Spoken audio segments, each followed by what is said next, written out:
Le mur mesure 5,5 mètres de haut et s'étend sur 186 km, soit près de la moitié de la longueur de la frontière polono-biélorusse. Il est conçu pour empêcher les demandeurs d'asile d'entrer en Pologne depuis la Biélorussie, après que des milliers de personnes ont tenté de traverser la frontière l'année dernière. Le Premier ministre polonais a déclaré que le mur contribuerait à dissuader les agressions présumées de la Biélorussie, qui selon lui était dirigée par la Russie. La Biélorussie est accusée d'aider à faciliter les voyages des migrants vers Minsk et de les encourager à entrer en Pologne et en Lituanie.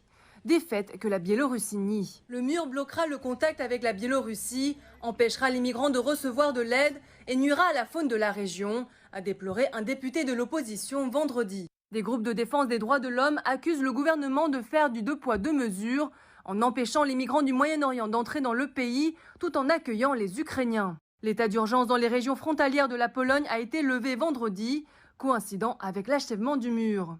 Au cours de l'année écoulée, il a été interdit aux journalistes et aux défenseurs des droits de l'homme de se rendre dans cette région. On estime qu'au moins 20 personnes sont mortes de froid et de faim en essayant de faire la traversée.